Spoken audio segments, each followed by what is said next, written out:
Hello everyone, welcome back to Ayurveda by Viksit. तो जो हम आज का टॉपिक देखेंगे वो है कुष्ठ रोग।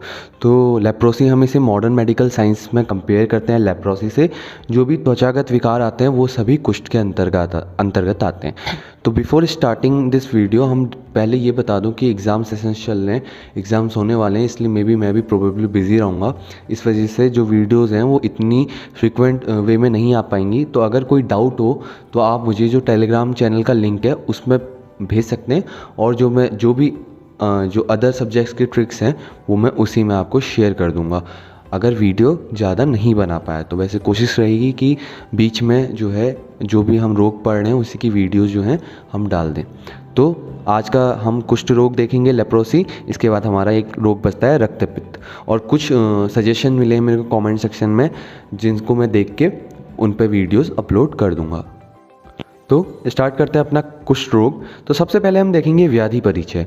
व्याधि का परिचय क्या है? तो सबसे पहला पॉइंट आता है व्याधि परिचय में, आचार्य सुश्रुत ने कुष्ठ को औपसर्गिक रोग माना है। तो आचार्य सुश्रुत क्या कह रहे हैं कि कुष्ठ जो है वो एक औपसर्गिक रोग है, और संहिताओं में कुष्ठ को महागत भी कहा गया है। यानी संहिताओं में जो कुष्ठ का वर्णन है तो वहाँ पे महागत शब्द का प्रयोग हुआ है, यानी महारोग। और महागत शब्द आपने अगर पिछली वीडियो देखी होगी तो प्रमेय के उसमें भी प्रयोग हुआ था।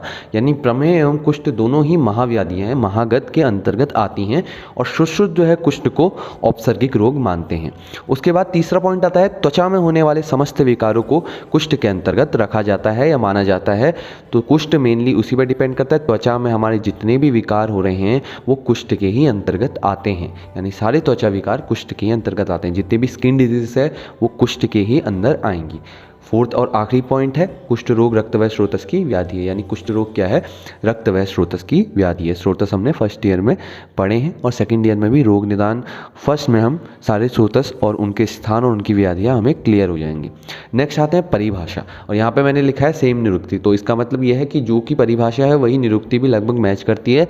बस आप निरुक्ति का जो अलग से श्लोक है वो बुक से देख लीजिएगा। मैंने अलग से श्लोक इसमें जो है इंक्लूड नहीं किया है। हम सिर्फ यहाँ एग्जाम पॉइंट ऑफ व्यू से एग्जाम इंपॉर्टेंट चीज़ें पढ़ रहे हैं। निरुक्ति इंपॉर्टेंट है, आप श्लोक देख लीजिएगा। और जो परिभाषा और निरुक्ति है वो मिलती जुलती है। तो परिभाषा क्या कहती है इसकी? जो रोग मानव शरीर की त्वचा आदि धातुओं का नाश करें वही कुष्ठ रोग है। यानी वो रोग जो मानव शरीर की त्वचा का तो नाश करते ही करते हैं, उसके अलावा अन्य धातुओं का भी जो नाश करें वो कुष्ठ रोग हैं, या वो रोग कुष्ठ के अंतर्गत आते हैं। तो ये सब है परिभाषा। इसके बाद हम देखेंगे निदान। इसके निदान मुख्य 3 प्रकार के हैं, आहारज, विहारज एवं अन्य निदान। तो सबसे पहले जो आहारज और विहारज निदान है ये दोनों लगभग सेम रहते हैं। अन्य निदान जो है इसमें इंपॉर्टेंट है, अन्य निदान हमें याद होने चाहिए। सो बात करते हैं आहारज निदानों की। तो आहारज निदानों में कॉमनली आप सभी में ये चीज़ लिख सकते हैं कि विरुद्ध आहार के सेवन से आपको कुष्ठ रोग उत्पन्न हो सकता है। अजीर्ण आसन करने से, अजीर्ण के पश्चात भोजन अगर आप कर रहे हैं तो उससे भी आपको कुष्ठ रोग की उत्पत्ति हो सकती है। अम्ल द्रव्यों का अगर अधिक सेवन कर रहे हैं तो कुष्ठ रोग उत्पन्न हो सकता है, और जलीय प्राणियों के मांस के दुग्ध या के साथ सेवन करने से भी कुष्ठ रोग की उत्पत्ति होती है। यानी अगर आप मछली के साथ दूध का सेवन कर रहे हैं, विरुद्ध आहार कर रहे हैं, तो इससे भी आपकी कुष्ठ रोग जो है उत्पन्न हो सकता है। वहीं अगर विहार की तरफ चलें तो विहार में हरी व्याधि में जो है ये कॉमन ही होता है। आपको जहाँ भी विहार लिखना है तो आप 2 चीज़ें, वेग संधारण और दिवाशयन, तो लिख के ही आइए, क्योंकि ये सब चीज़ में कॉमन है। वेग धारण करने से जो है मोस्टतः सभी व्याधियाँ उत्पन्न होती हैं। वहीं अगर आप दिवाशयन जो है ऋतुओं के अनुसार नहीं कर रहे हैं, जो ऋतुओं के अनुसार दिवाशयन बताया गया, अगर उसे प्राकृतिक वे में नहीं कर रहे हैं तो दिवाशयन से भी सभी प्रकार की व्याधियाँ उत्पन्न होती हैं। उसके बाद है अन्य निदान, जो इंपॉर्टेंट है, समझने वाली चीज़ है। 2 पॉइंट आए हैं, पाप आचरण और पूरे जन्म के पाप कर्म।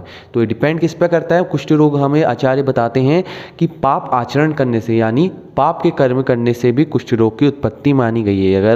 अगर आप किसी के हित में कार्य नहीं कर रहे हैं, किसी का अहित कार्य कर रहे हैं, या कोई गलत कार्य कर रहे हैं, तो वो सब आपके पाप कर्म के पापाचरण में आते हैं। तो वो आपके पापाचरण की वजह से भी जो है आपका कुष्ठ रोग उत्पन्न हो सकता है। वहीं पूरे जन्म के पाप कर्म की वजह से भी कुष्ठ रोग की उत्पत्ति होती है। यानी जो हमने पिछले जन्म में जो पाप के कर्म किए हैं उसकी वजह से भी हमारे इस जन्म में कुष्ठ रोग की उत्पत्ति हो सकती है, ये इसके निदान माने गए हैं। अब मुड़ते हैं मुख्यतः भेद की तरफ, जो हमारा बहुत इंपॉर्टेंट टॉपिक रहता है कि भेद कितने प्रकार के हैं और कैसे याद करने हैं। तो भेद हमें 3 आचार्यों ने बताए हैं। सबसे पहले चरक बोलते हैं, उसके बाद सुश्रुत ने बताए हैं, देन बताते हैं वाग्भट। तो चरक बोलते हैं जो सबसे इंपॉर्टेंट है, क्योंकि सेकेंड ईयर में हम आचार्य चरक को बहुत इंपॉर्टेंस देते हैं, क्योंकि चरक संहिता भी होती है और उन्हीं को ज़्यादा इंपॉर्टेंस मिलती है। तो इसीलिए आचार्य चरक के ही भेद जो है ज़्यादा इंपॉर्टेंट है। हालांकि लिखने दोनों हैं, बट आचार्य चरक के भेद ज़्यादा इंपॉर्टेंट हैं। तो पहला है महाकुष्ठ।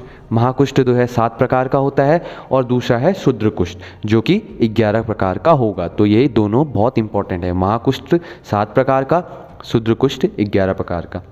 वहीं सुश्रुत सप्त धातुगत कुष्ठ बताते हैं, यानी 7 धातुओं के अनुसार कुष्ठ का उनने वर्णन किया है। तो वो बोलते हैं रस, रक्त, मांस, मेद, अस्थि, मज्जा एवं शुक्र से जो है कुष्ठ के भेद उनने बताए हैं। उसके बाद आते हैं आचार्य वाग्भट।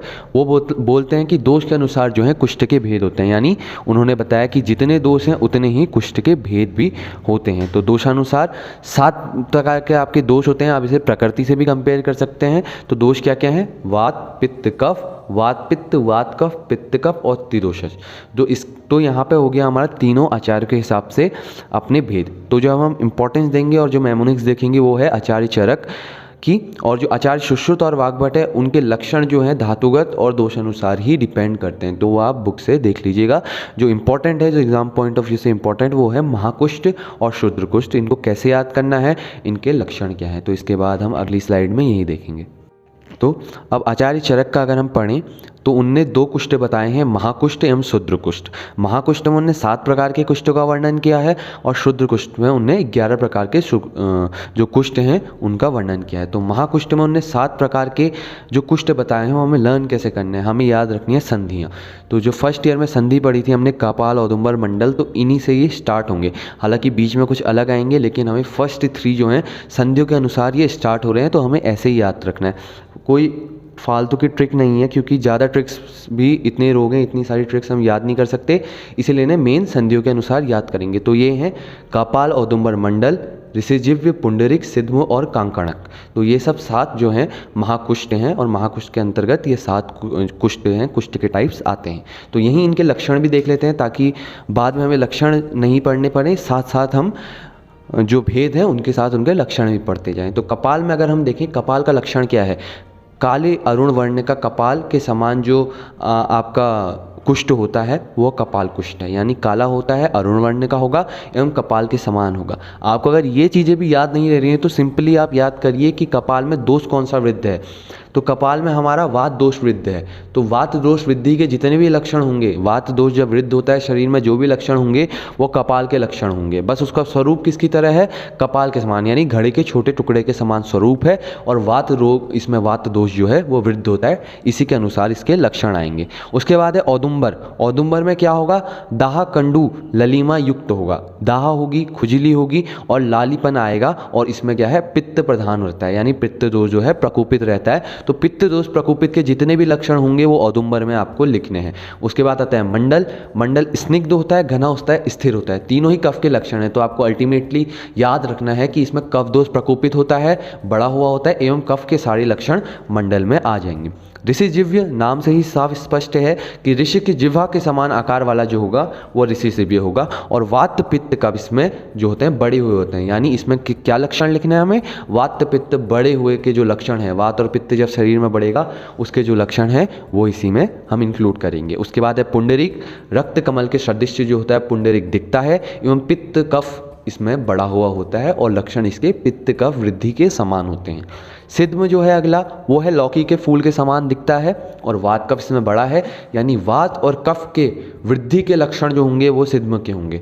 कांकड़क जो है त्रिदोष के लक्षण वाला होता है, यानी अब कांकड़क में जो है तीनों ही दोष जो हैं बड़े हुए हैं। तो तीनों ही दोषों के जो मिश्रित लक्षण होंगे वो आपको कांकड़क में लिखने हैं, और याद रखना है कि कांकड़क जो है इसमें त्रिदोष ही, तीनों दोष बड़े हुए होते हैं। तो ये थे हमारे महाकुष्ठ। नाउ हम दूसरा इंपॉर्टेंट आता है, चरक ने जो दूसरा भेद बताया है वो है शूद्र कुष्ठ। उन्हें हमने बोला कि शुद्ध कुष्ठ 11 प्रकार के होते हैं। तो इन 11 प्रकार के शुद्ध कुष्ठों को याद करने के लिए जो हम मेमोनिक्स बनाएंगे वो ये है। हम याद करेंगे 1 कुष्ठ 2 चर्म और 3 वी। अब वी से आप वात लिख सकते हैं अपनी जो है इजीनेस के लिए, तो आप ऐसे पढ़ सकते हैं 1 कुष्ठ 2 चर्म 3 वात, या आप ऐसे पढ़ सकते हैं 1 कुष्ठ 2 चर्म या 3 वी। तो आपको पढ़ना है 1 कुष्ठ 2 चर्म और 3 वी से पामा को द्रदु और शतारु उत्पन्न हुआ। पूरी ट्रिक क्या है?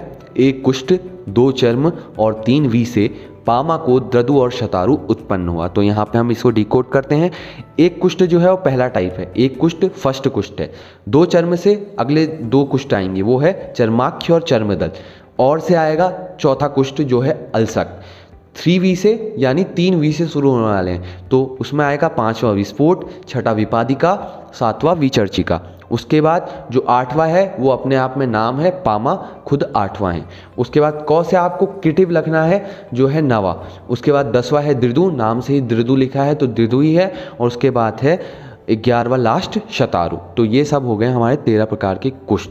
तो इन ट्रिक्स में ये आपका बेनिफिशियल है कि अगर आप बहुत शॉर्ट में ट्रिक बनाएंगे तो डिकोड करते समय भूल जाएंगे, लेकिन अगर आप नाम के अकॉर्डिंग चल रहे हैं, मेनली उसको नाम के अकॉर्डिंग ट्रिक को डिनोट कर रहे हैं, तो फिर क्या होता है इजीली वो डिकोड हो जाती है। तो इसमें हमने सिर्फ मेनली नाम को इंपॉर्टेंस दिया, यानी पूरे नाम को इंक्लूड किया पूरी ट्रिक में। तो अब देखते हैं, हमें पता चल गया हमारे कितने प्रकार के हैं, 11 प्रकार के क्या क्या हैं। पहला है 1 कुष्ठ, फिर है चर्माख्य चर्मदल, चौथा है अल्सक, फिर विस्फोट विपादिका विचर्चिका, फिर पामा, फिर किटिव, फिर दिदु और शतारु। ये हैं 11 प्रकार के शुद्र कुष्ठ। तो अब इसके साथ ही इनका लक्षण भी हम यहाँ पे देख लेते हैं। 1 कुष्ठ के क्या लक्षण होंगे? 1 कुष्ठ जो होगा वो समस्त शरीर में फैलने वाला और मछली की त्वचा के समान होगा। तो ये 1 कुष्ठ क्या है? जो समस्त शरीर में फैलता है, पूरा फैल जाता है शरीर में, त्वचा रोग जो पूरे शरीर में फैल जाए, उस कुष्ठ को हम कहेंगे 1 कुष्ठ। और इसमें त्वचा किस प्रकार हो जाएगी? मछली की त्वचा के समान जो हमारे मनुष्य की है वो त्वचा हो जाएगी। चर्माख्य क्या है? हाथी के समान त्वचा होना है, चर्माख्य का लक्षण है। त्वचा काफ़ी मोटी और सख्त हो जाएगी। चर्मदल में क्या होगा? त्वचा वेदना के साथ फटती है, स्पर्श सहन नहीं होता। चर्मदल में क्या है? त्वचा जो है फट रही है और वेदना हो रही है उसके फटते समय, और जो है स्पर्श का ज्ञान, स्पर्श अगर कोई कर रहा है चर्मदल में तो उसको स्पर्श सहन नहीं होगा। ये चर्मदल का लक्षण है। उसके बाद आती है अल्सक की बारी। अल्सक में क्या होता है? रक्त वर्ण के फोड़ों एवं कंडु युक्त त्वचा, यानी त्वचा में क्या होगा? फोड़ों की उत्पत्ति होगी और उनमें कंडु की उत्पत्ति होगी। तो यह है अल्सक का लक्षण। उसके बाद हम देखते हैं आपका विस्फोट का क्या लक्षण होगा। पतली त्वचा एवं जो है पिंडिका युक्त होती है। त्वचा जो होगी पतली होगी और उसमें पिंडिकाएं बनी हुई होंगी। उसके बाद है विपादिका। विपादिका में क्या होगा? तीव्र वेदना के साथ हाथ पाँव का स्फुटन होगा, यानी वेदना जो है अधिक हो रही है, तीव्र है, और उसके साथ साथ क्या हो रहा है? हाथ पाँव में स्फुटन यानी ध्वनि की उत्पत्ति हो रही है। उसके बाद है विचर्चिका। विचर्चिका में एक तो कंडु होगी और जो इसका विशिष्ट लक्षण है वो अत्यधिक स्राव युक्त होगा, यानी बॉडी से जो है अत्यधिक स्राव जो है आप बोल सकते हैं फ्लूइड जो है उसका निकलेगा तथा श्याम वर्ण की त्वचा इसमें हो जाएगी। उसके बाद है पामा। पामा में भी श्याम वर्णी त्वचा हो रही है और कंडु बहुलता आ रही है। उसके बाद किटिव का देखे हैं। किटिव में श्याम नहीं, किटिव में याद रखना है श्याव वर्ण की त्वचा है। यहाँ पे वर्ण की चेंज हुआ है, श्याव वर्ण की त्वचा एवं खर स्पर्श वाला। स्पर्श में क्या होगी? खर होगी। उसके बाद है द्रदु। कंडु तथा ललिमा युक्त। दर्दों में क्या होगा? खुजली के साथ साथ ललिमा यानी लाली भी त्वचा में आ जाएगी। उसके बाद है शतारु। शतारु में क्या है? श्यामवर्णी दाह एवं अत्यधिक व्रण होता है, यानी श्यामवर्णी होती है, दाह होता है एवं अत्यधिक व्रण इसमें होता है। उसके बाद आ जाते हैं हम संप्राप्ति, जो कि बहुत इंपॉर्टेंट है कि रोग ये उत्पन्न हो कैसे रहा है, टोटल रोग उत्पन्न कैसे होता है। तो पूरी संप्राप्ति उत्पन्न कैसे हो रही है ये हमें पता चलेगा इस संप्राप्ति चक्र और संप्राप्ति घटक में। तो निदानों का सेवन से शुरू करते हैं। व्यक्ति ने निदानों का सेवन किया, उसके बाद क्या हुआ? वात सहित त्रिदोष प्रकोप। आप सिर्फ इतना याद रखिए कि इसमें व्याधि में त्रिदोष प्रकोप होता है, तो वात सहित त्रिदोष प्रकोप होगा। उसके बाद तीर्यक शिराओं में प्रकोपित दोष जो हैं गति करेंगे, यानी तीर्यक शिराओं में प्रकोपित दोष गति करेंगे का मतलब ये है कि चारों तरफ जो है प्रकोपित दोष गति कर रहे हैं पूरे शरीर में, किसी एक मार्ग में नहीं। 3 तरह के मार्ग हैं, ऊपर की तरफ ऊर्ध्व, नीचे की तरफ अधो और तीर्यक, चारों दिशाओं में, यानी दोष जो हैं चारों दिशाओं में गति कर रहे हैं। उसके बाद जब दोषों ने पूरे शरीर में गति कर रही है, उसके बाद क्या होगा? ये दोष दूष्य से मिलेंगे। अब दूष्य क्या है? त्वचा, रक्त, मांस और लसिका। आपको याद रखना है कि कुष्ठ रोग में 4 प्रकार के दूष्य होते हैं। जैसे प्रमेह में 10 प्रकार के दूष्य थे, इसी तरह से कुष्ठ में जो है 4 प्रकार के दूष्य होते हैं जो दोषों के साथ मिलकर दूषित होते हैं।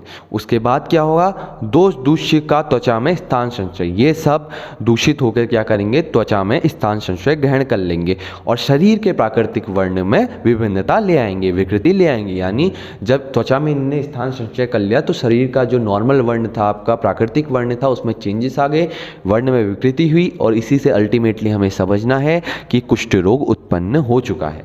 उसके बाद ये है पूरी संप्राप्ति की निदानों के सेवन से लेकर कैसे आपका पूरा कुष्ठ रोग उत्पन्न हुआ। अब अगर देखें घटक, तो घटक इसमें क्या क्या है, दोष जो है वो त्रिदोष है, हमने पढ़ा। उसके बाद दूष्य हमने पढ़े 4 तरीके के, त्वचा, रक्त, मांस, लसिका। श्रोतस हमने देखा, रक्त व श्रोतस की ये व्याधि है और श्रोतो दुष्टि जो है किस प्रकार से दुष्टि हो रही है, संग यानी ऑब्स्ट्रक्शन से दुष्टि हो रही है। तो इस तरीके से जो है हम संप्राप्ति घटक इसका लिखेंगे। तो ये था हमारा पूरा संप्राप्ति। अब जो हमारे आखिरी टॉपिक बचते हैं वो है पूर्व रूप एवं साध्य असाध्यता। तो पूर्व रूप की बात की जाए तो पूर्व रूप क्या होते हैं, व्याधि होने से पहले जो लक्षण उत्पन्न होते हैं उन्हें हम पूर्व रूप कहते हैं। यानी उससे हम अल्टीमेटली व्याधि का पता लगा सकते हैं। अगर अच्छा चिकित्सक है तो वो अल्टीमेटली पूर्व रूप देके व्याधि का अनुमान लगा सकता है कि यह व्याधि उत्पन्न हो सकती है। तो इसमें क्या लक्षण आएंगे व्याधि उत्पन्न होने से पहले, इसमें आएंगे स्पर्श का ज्ञान का अभाव रहेगा, यानी त्वचा में स्पर्श का ज्ञान आपको जो है वो महसूस नहीं होगा। उसके बाद या तो अति स्वेद होगा या अप्रवृत्ति होगी स्वेद की, यानी अति स्वेद होगा या तो ज़्यादा स्वेद होगा या अस्वेद होगा, सॉरी अप्रवृत्ति नहीं, अस्वेद होगा, या तो बहुत ज़्यादा स्वेद निकलेगा बॉडी से या स्वेद का अभाव हो जाएगा। उसके बाद है त्वचा में वैवर्ण्य, इसका मतलब है त्वचा में जो है वर्ण्यता भिन्न हो जाएगी, यानी प्राकृत वर्ण से जो वर्ण है वो विकृत हो जाएगा। उसके बाद रोम में हर्ष होगा एवं कंडू खुजली होगी। तो इन सब पूर्व लक्षणों को देख के हमें समझना है कि व्याधि जो उत्पन्न हो रही है वो कुष्ठ रोग हो सकती है। उसके बाद लास्ट टॉपिक आता है हमारा साध्य साध्यता। तो साध्य कौन से कुष्ठ होंगे, कपाल, औदुंबर, मंडल छोड़ना है, ऋषि जिह्व, सिद्म और पुंडरीक जो है वो साध्य हैं। अब यहाँ पे साध्य साध्यता हम देख रहे हैं महाकुष्ठों की, जो आचार्य चरक ने 7 प्रकार के महाकुष्ठ बताए थे उनकी साध्य साध्यता हमने देखनी है। तो कपाल, औदुंबर, मंडल छोड़ दीजिए, ऋषि जिह्व, सिद्म, पुंडरीक और लास्ट का कांकणक छोड़ दीजिए। तो जो ये सब हैं बच्चे जो आए हैं ये सब साध्य हैं। उसके बाद कृच्छ साध्य में जो मंडल बीच का आपने छोड़ा था वो कृच्छ साध्य होगा। उसके अलावा जो वात पित्त कफ प्रधान अगर है तो वह भी कुष्ठ जो होगा साध्य होगा। उसके बाद जो लास्ट में कांकणक बचा वो आपका असाध्य जो कुष्ठ है वो माना जाता है। तो इस प्रकार से हमने पूरा कुष्ठ देख लिया है।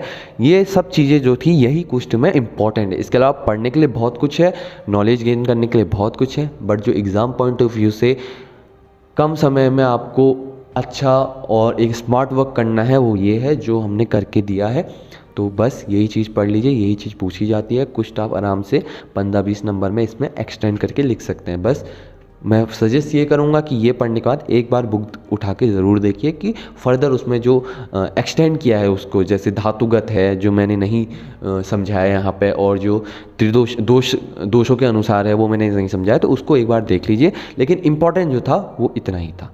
तो बस आज के लिए इतना ही। तो अगर आपको वीडियो लाइक आई तो प्लीज़ सब्सक्राइब करिए, और जितने भी मेरे सब्सक्राइबर पुराने जो कमेंट्स करते हैं, जो फॉलो करते हैं, उनसे एक रिक्वेस्ट है कि प्लीज़ आप जो है इसके बाद अपने फ्रेंड्स वगैरह से भी चैनल जो है सब्सक्राइब कराइए और हमारी रीच को बढ़ाइए।